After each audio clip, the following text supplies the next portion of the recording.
Bismillahirrahmanirrahim. Assalamu alaikum. The topic of today's lecture is two nation theory and role of Allama Iqbal. Two nation theory तो आपने Pakistan studies में अपने school वगैरह में और कह सकते हैं कॉलेज में दो कौमी नजरिया के नाम से पढ़ा होगा। टू नेशन थ्योरी या दो कौमी नजरिया है क्या चीज कि दो कौमें एक साथ रह रही थी, उन कौमों का नजरिया क्या है, उनकी आइडियोलॉजी क्या है, किस आइडियोलॉजी के थ्रू जो है वो लोग रह रहे हैं।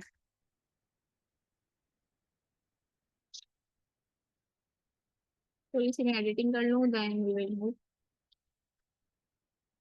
चलिए, two nation theory and role of Allama Iqbal. और इस टू नेशन थ्योरी के अंदर अल्लामा इकबाल का क्या रोल था?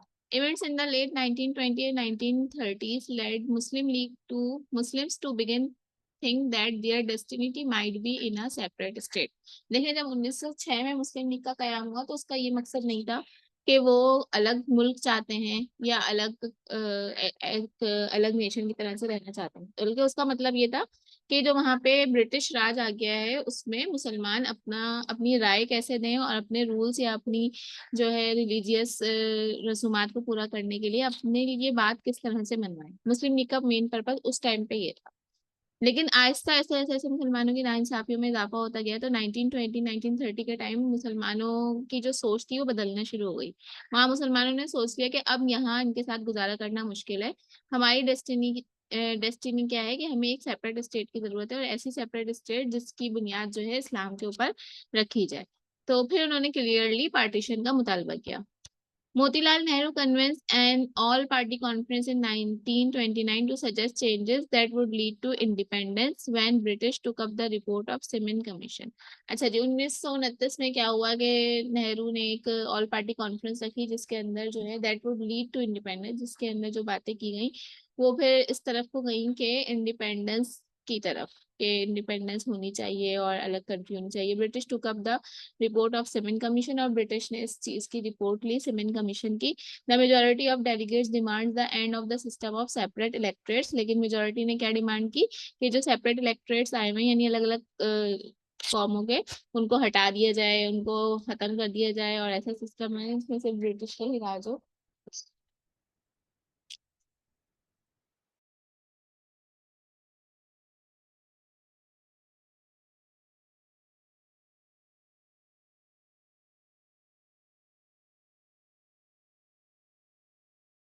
The majority of delegates demand the end of the system of separate electorates. Jinnah in turn put forward 15 points that would satisfy Muslim.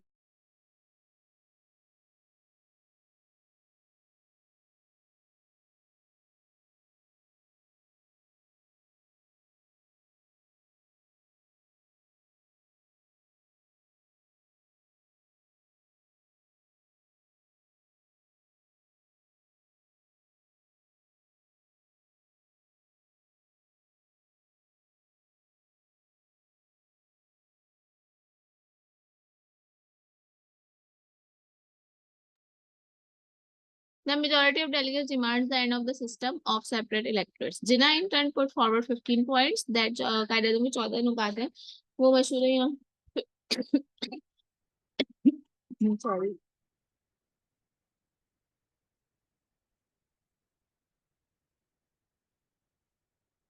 That would satisfy Muslim interests. In particular, the retention of separate electorates or the creation of safeguards to prevent a Hindu-controlled legislature. Jinnah's proposal were rejected, लेकिन जिना का जो proposal था वो reject कर दिया गया। And from then on cooperation between Hindus and Muslims in the independence movement was rare. इस वजह से अब लोगों को और अंदाजा हो गया कि मुसलमानों की बात मानी नहीं जा रही, जिन्होंने उनके हक में जो बातें की गई उसको भी मना कर दिया गया, तो अब तो लाजमी ऐसी मूवमेंट चलानी है जिसमें इंडिपेंडेंस की बात करनी है। In his presidential address of the Muslim League session at Allahabad in 1930, 1930 के अंदर इलाहाबाद के अंदर मुस्लिम लीग का एक सेशन हुआ, the leading modern Muslim philosopher in south Asia. और ये सर मोहम्मद इकबाल यानी डॉक्टर मोहम्मद इकबाल या अल्लामा इकबाल, कुछ भी कह लें, तीनों नाम इनके, तो ये उस टाइम पे एक लीडिंग करेक्टर थे जो मुसलमानों को लीड कर रहे थे, साउथ एशिया के मुसलमानों को। ये फिलोसोफर भी थे, ये एक थिंकर भी थे, एक शायर भी थे। तो बहुत सारी तरीके से ये इन मामलों को कंट्रोल करके या मुसलमानों के अंदर आगाही की मुहिम चला रहे थे। तो इन्होंने जो अपना प्रेसिडेंशियल एड्रेस दिया इलाहाबाद के जलसे में, इनको president as a president address के लिए बुलाया गया था। Describe India as Asia in miniature in which a unitary form of government was inconceivable and religious community rather than territory was the basis for identification। उन्होंने बोला ये एक religious community है, आप कम्युनिटी है, आप इसको कोई दहशतगर्द या इस तरह की कोई तंजीम ना समझें कि हम ये कर रहे हैं वो कर रहे हैं। इंडिया जो है एक ऐसा कंट्री है या एशिया का ऐसा पार्ट है जहाँ पे लोग मुत्तहिद होके रहते हैं, या फिर ये कह लेंगे बहुत सारी कौमें आबाद है और हर कोई अपनी रिलीजियस कम्युनिटी में रहता है। तो him communalism in the highest sense was the key to formation of harmonious whole in India. Therefore he demand, अच्छा ने बोला लेकिन इस कम्युनिटी की वजह से क्या हो रहा है कि सब अलग अलग मजहब के लोग, अलग अलग तरह के लोग आपस में जो है ना, फॉर्मेशन जो इनकी हो रही है वो सही नहीं हो रही। ये इनकी वजह से वो क्रिएट हो रहे हैं, कह लें कि इन्वायरमेंट के अंदर खराबी क्रिएट हो रही है। हर कोई अपनी बात बनवाना चाहता है, हर कोई अपने तरीके से रहना चाहता है, जो कि रह नहीं पा रहे। Therefore he demanded the establishment of a confederation India to include a Muslim state consisting of Punjab, NWFP, Sindh and Balochistan. तो उन्होंने क्या करारदाद पेश की कि मुसलमान आबादी वाले जो इलाके ज्यादा हैं, पंजाब, NWFP, सिंध और बलूचिस्तान, इन सबको मिलाकर एक मुस्लिम रियासत बना दी जाए। तब भी ये नहीं कहा गया कि सब कॉन्टिनेंट से अलग कर दिया, बस एक मुस्लिम रियासत बना दी जाए, ये कह लेंगे एक मुस्लिम सूबा बना दिया जाए। In subsequent speeches and writings Iqbal reiterated the claims of Muslims to be considered a nation. और उन्होंने अपनी राइटिंग्स में, अपनी स्पीचेस में ये बात फैलाना शुरू करी कि मुसलमानों को एक अलग नेशन माना जाए। एटलीस्ट इतना माना तो जाए ना कि मुसलमान एक अलग मुल्क, अलग कौम है। Based on unity of language, race, history. और किस बेस पे ये अलग है? इनकी लैंग्वेज अलग है, इनकी रेस जात अलग है, इनकी हिस्ट्री अलग है, इनका रिलीजन अलग है, और इनके इकोनॉमिक इंटरेस्ट अलग है, इनको कमाने के तरीके अलग है। हमारे में हलाल हराम का फर्क है। तो उन सब की बेसिस के ऊपर मुसलमान एक सेपरेट कॉम है। Iqbal gave no name to his projected state. Iqbal ने अपनी प्रोजेक्टेड स्टेट को उस टाइम कोई नाम नहीं दिया था, क्योंकि पाकिस्तान का वर्ड यूज नहीं हुआ था, बल्कि मुस्लिम रियासत कहा गया था। That was done by a group of students at Cambridge in Britain who issued a pamphlet in 1933 entitled now or never. अच्छा, चौधरी रहमत अली ने पाकिस्तान का नाम तजवीज किया था, ये सबको पता है। लेकिन ये उस टाइम कोई पॉलिटिकल पर्सन नहीं थे, बल्कि स्टूडेंट्स की एक जमात थी जिन्होंने जो है एक पंफलेट जारी किया था। और उस पंफलेट के अंदर जो है उसमें ये वर्ड यूज किया गया था, या ये वर्ड्स कह लेंगे सजेस्ट किया गया था। They oppose the India of federation, denied that India was a single country. उन्होंने यहाँ पे डिनाइड किया इस पंफलेट में कि इंडिया कोई सिंगल कंट्री नहीं है। And demanded partition into regions, और रीजन्स में पार्टीशन की डिमांड की। The north west receiving national status as a Pakistan, और जो नेशनल स्टेटस इन सब मिला के रखा गया उसका नाम पाकिस्तान रखा गया। They explain the terms follows. और पाकिस्तान किस तरह से रखा गया, क्यों कंपोज किया गया पाकिस्तान के, जो होमलैंड्स वाले या मुस्लिम आबादी वाले इलाके थे उन सबका फर्स्ट फर्स्ट वर्ड लिया गया। ये हिस्ट्री शायद बहुत कम लोगों को पता होगी कि पाकिस्तान का नाम पाकिस्तान किस वजह से रखा गया। पंजाबी पिया गया, अफगानी, NWFP, कश्मीर, सिंध, और ये क्या है, तो खलिस्तान, अफगानिस्तान, बलूचिस्तान। जो जो वर्ड यहाँ पे सूट कर रहे थे वो इसके अंदर जाते गए। PAKS, फिर क्या नाम है, T आ गया दोबारा से, किसी का I ले लिया, N ले लिया। बलूचिस्तान जो है बलूचिस्तान के साथ जाती हो गई, इसका B नहीं लिया गया, वर्ड पूरा कंप्लीट नहीं बन रहा। It means the land of Pakistan the spiritually pure and clean. और इसका मकसद क्या है? पाकिस्तान का पाक, यानी ऐसी जो कि स्पिरिचुअली रूहानी तौर पे भी और वैसे भी प्योर और क्लीन कंट्री हो। 1934 Jinnah return to the leadership of the Muslim League. 1934 में जिन्ना जो है मुस्लिम लीग की तरफ, जिन्ना को मुस्लिम लीग की क़यादत दी गई। After a period of residence in London, जब वो लंदन में जिंदगी गुजार के वापस आ रहे थे, but found it divided and without a sense of mission. वापस तो आ रहे थे, लेकिन क्या करना है, मिशन क्या है, कुछ ऐसा गोल सेट नहीं था। ही सेट अबाउट, आपको पता है लॉ की तालीम के लिए वो गए हुए थे। He set about restoring a sense of purpose to Muslims. बस उन्होंने ये सोचा था कि मुसलमानों को रिस्टोर करना है, एक जगह पे मुत्तहिद करना है। And he emphasises the two nation theory. फिर उन्होंने जो है टू नेशन थ्योरी के ऊपर भी एम्फसाइज किया। 1937 1940 का जो पीरियड है वो बहुत क्रिटिकल पीरियड था टू नेशन थ्योरी की ग्रोथ में। नजरिए तो आ गया था, लेकिन इसके ऊपर काम कैसे करना है, चीजें आगे कैसे फैलानी है, Under the 1935 Government of India Act, elections to the provincial legislative assemblies were held in 1937. फिर इंडिया एक्ट के तहत 1937 में इलेक्शन हुई, कांग्रेस गेन मेजोरिटी, और कांग्रेस की क्योंकि 250 हिंदुओं की नुमाइंदा जमात थी और हिंदू ज्यादा थे, तो कांग्रेस को 7 ऑफ द 11 प्रोविंसेस के ऊपर कहने के इलेक्शन में कामयाबी मिली, 11 में से 7 सूबों पे।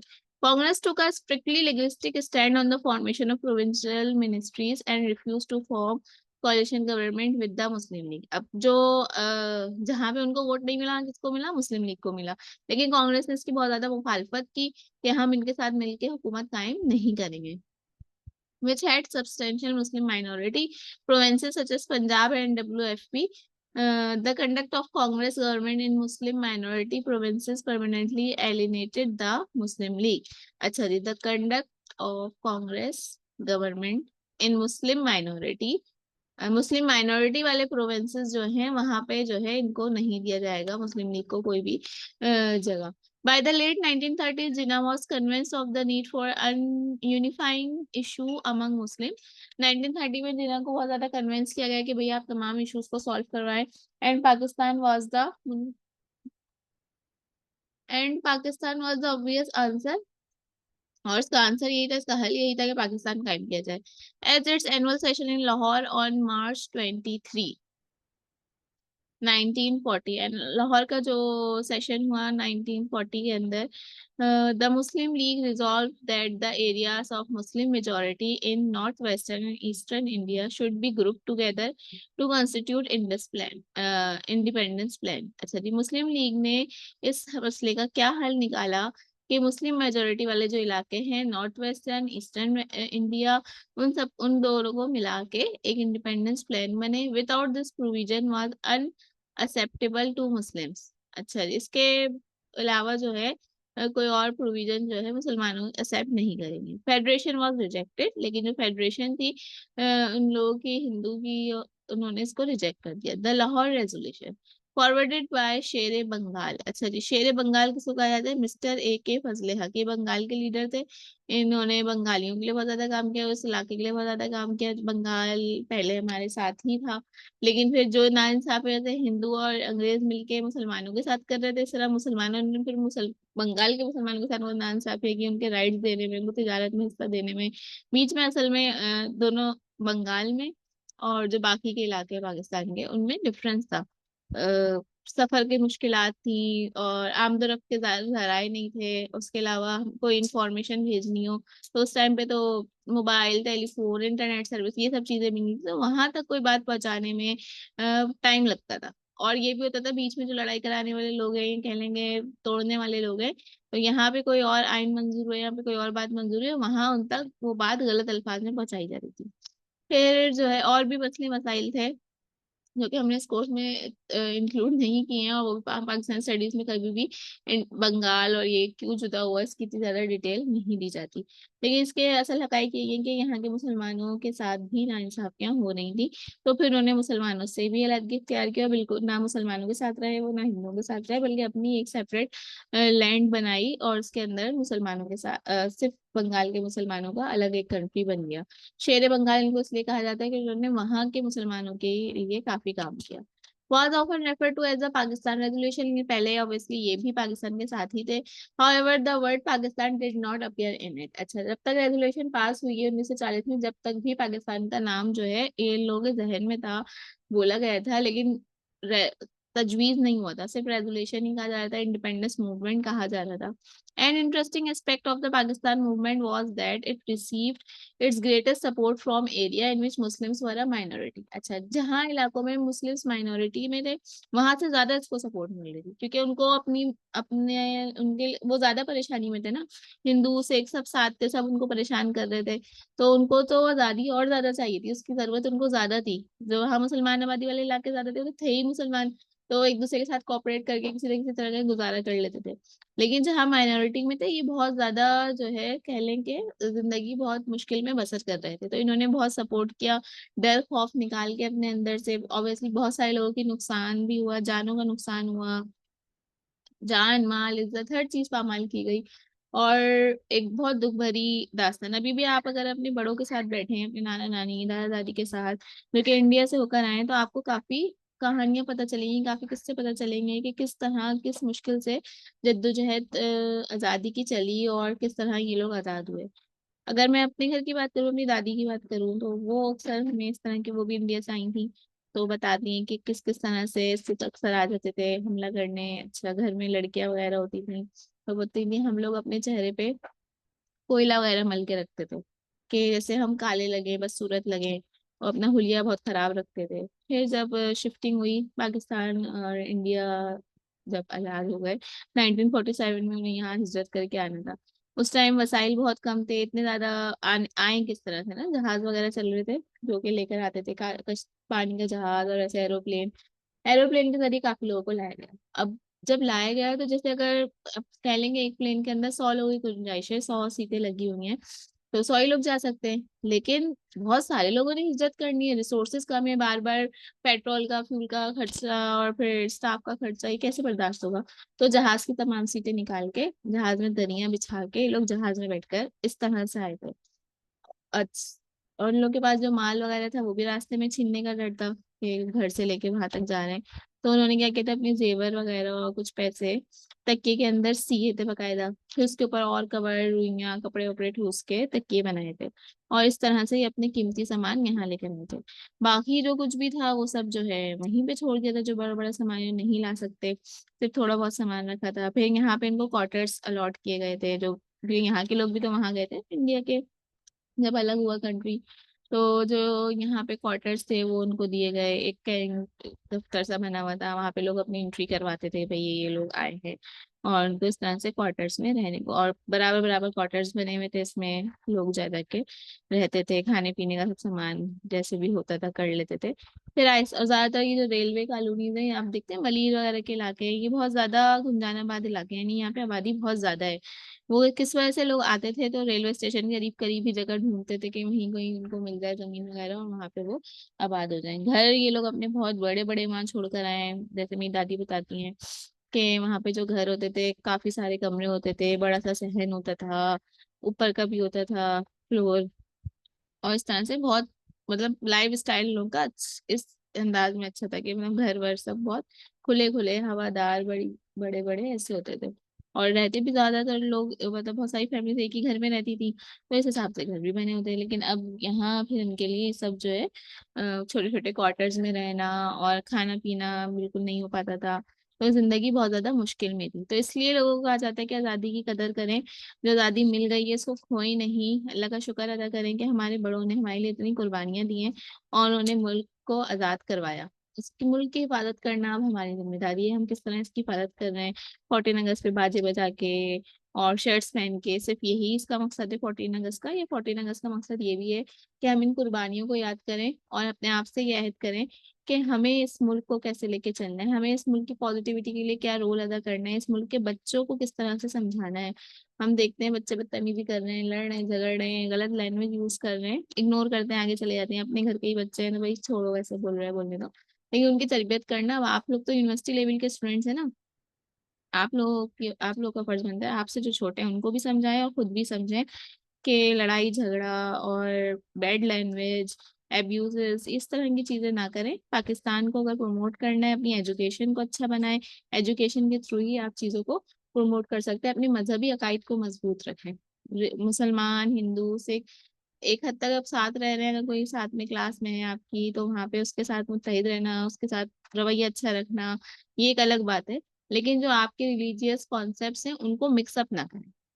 आई होप कि आज ये मैं थोड़ा सीरियस आखिर में एंड चला गया है, लेकिन ये सब आप लोगों के लिए जरूरी है। आप इसको रहते हुए यूनिवर्सिटी में भी अब आप लोग आ गए तो अपनी बॉडी लैंग्वेज, अपनी ड्रेसिंग, ये सब इस हिसाब से करें, अपने मजहब के हिसाब से।